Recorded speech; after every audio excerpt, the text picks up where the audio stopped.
Episode 10, Reckless. It's your boy Icon with some DC TV. Back, baby. We's back, baby. With some fresh new DC apparel. So, in this particular episode, we are going over some very interesting things because the episode starts where the last episode ended with Iris talking to Dion about the time disease. And this was a little weird to me because they basically said that, because of what happened in the other timeline during Armageddon, that's where Iris developed I guess, like the time sickness because Dion took away the still force energy and she released it in order to see the particles and blah, blah, blah. And it's weird because they were trying to act like she wasn't sick before that because I'm like she already got sick.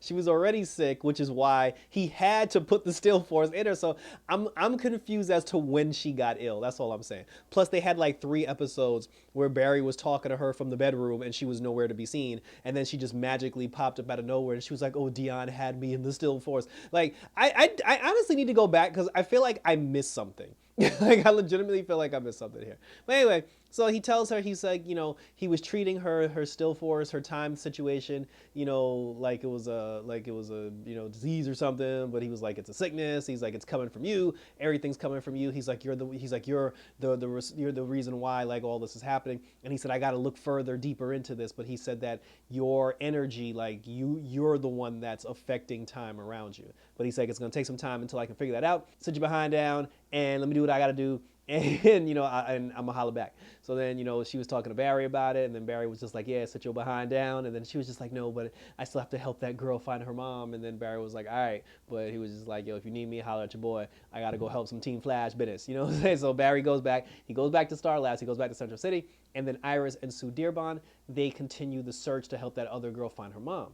They end up going to the agency, I guess, that adopted her, or the agency that her mom sent her to when she was a baby.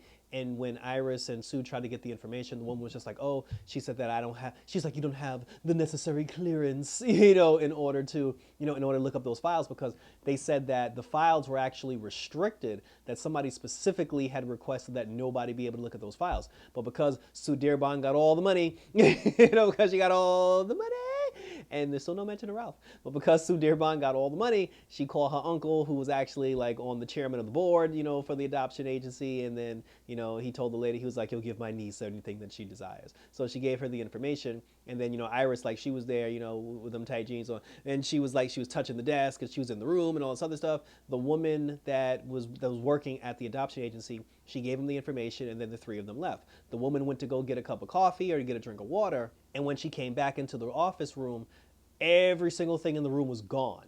And she kind of freaked out, and I'm like, so Iris basically had some sort of effect on all the stuff that was in the room. And I don't know what that has to do with time, but clearly, like, Iris is not in control of, and she's not even aware of what's going on. So then finally they get the girl down to her mom. The girl, she ends up meeting her mom for the first time. Her mom was actually happy to see her. The 2 of them sat down and had a nice little conversation. And then when they had a conversation, she told her, she was just like, "I never wanted to give you up." She was like, "My parents forced me to do it." And she's like, "I thought about you." And then, they cried. And then Sue and Iris were sitting on the couch watching the whole watching the whole thing like this was Maury.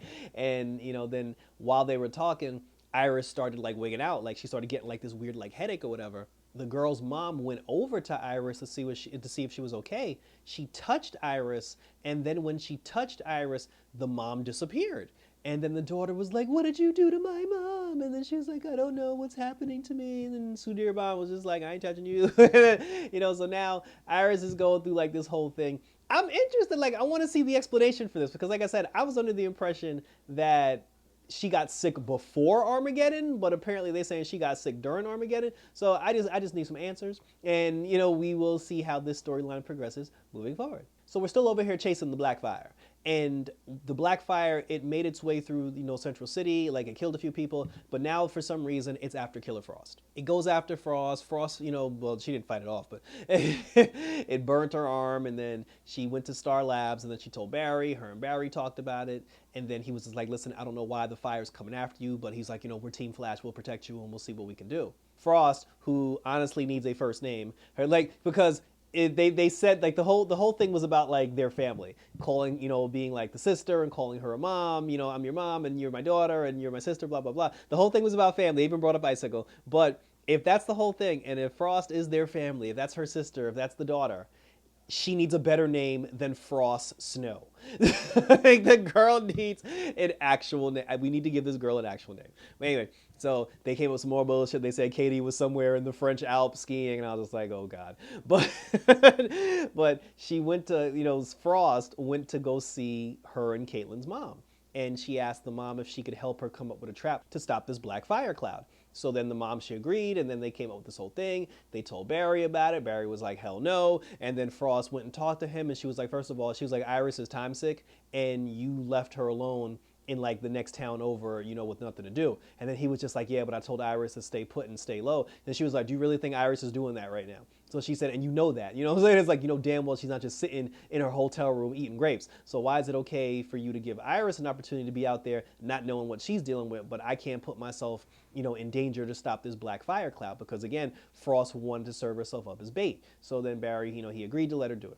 So they come up with this contraption like the fusion spear, and then when they had the fusion spear, they said that Frost's cryogenical cryogenical like signature was gonna draw it in. It drew it in, but then when the fire got in, it kind of like paused and hesitated for a second, and nobody could understand why the black fire wasn't attacking Frost. So then Frost attacked the fire, and then the fire knocked her out, and then the fire dipped. So now in the last episode, when I was talking all that ish about how they keep coming up with dumb reasons to have Caitlyn and Killer Frost to not be in the same room at the same time, they actually brought back Caitlyn and they were in the same room at the same time. So I guess they showed me. So Caitlyn comes back. She cursed Frost out for putting herself in danger. She cursed out her mom for putting her in danger. And she told her mom, she was like, you don't think of Frost as your daughter. You think of her as like a science experiment. And then, Frost was just like, listen, she was like, I'm a part of Team Flash. We help people. We save people. And she said, damn it, I'm going to save lives and you can't stop me. But then after that, Caitlyn ended up having a conversation with her mom, and then she told her mom, she was like, yo, you got, like, she doesn't value her life, you got to get her to, like, to see the light. So then, like, the mom kind of felt bad. She went to go talk to Frost. The two of them had a conversation. They brought up Icicle, and then they had mentioned that the two of them said that they were going to come up with a way to draw the black fire in, but they were going to do it safely. They were basically saying that they needed a stronger cryo signature in order to draw it in, because again, when they drew it in the first time, like, it looked at Caitlyn and then it was like, hold up. But they were saying that but Caitlyn's cryo signature isn't strong enough to pull it in. And then that's when the mom was like, oh, but I have my own.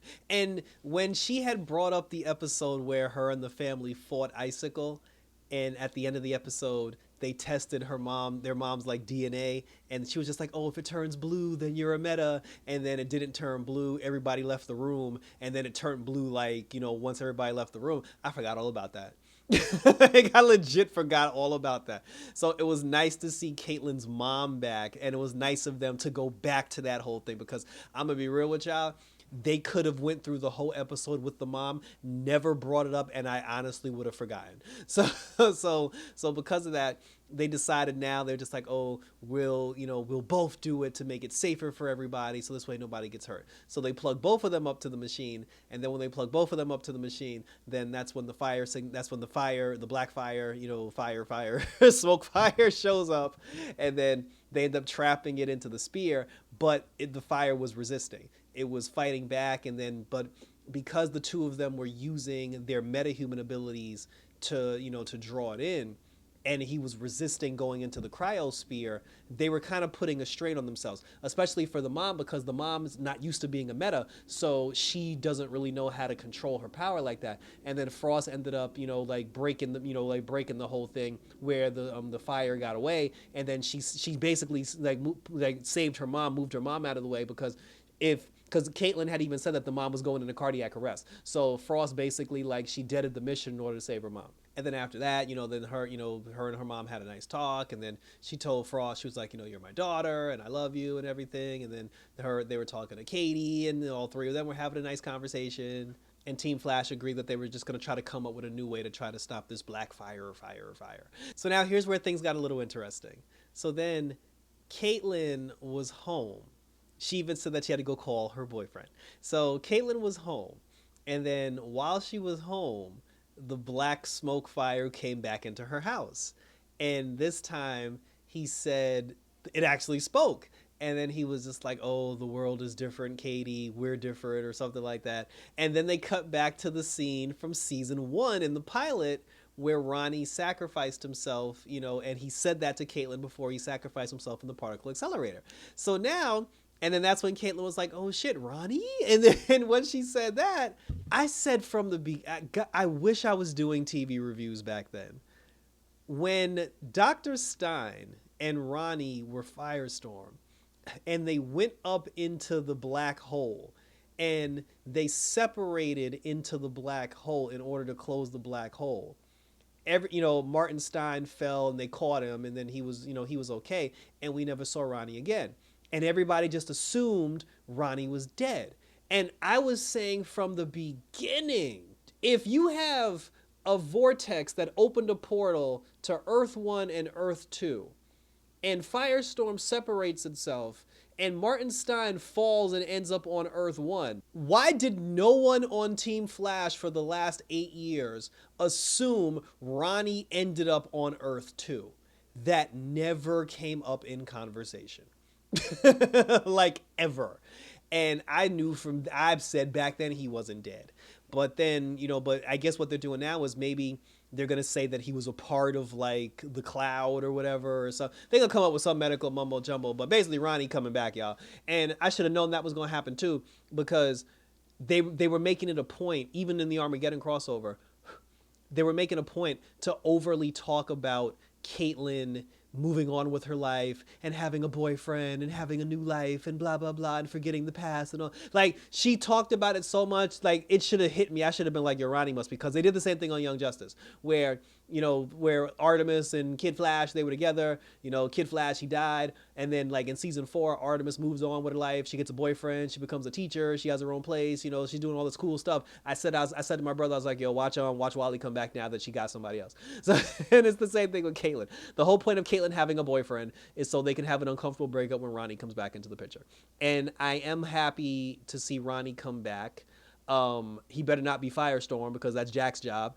But that also raises some questions too, because how do you explain, because the one thing that the episode did that I thought, that I didn't really like too much, was they kept trying to make it seem like, oh, because it's Katie, because it's Caitlin, because it's Ronnie, that's the black fire cloud, Ronnie is trying to find Caitlin. Because she kept saying, like, oh, why is it so obsessed with me? It's just like he keeps trying to find Caitlin. Nah, dude, because you killed like 3, 4, 5 people before you even knew Katie was there.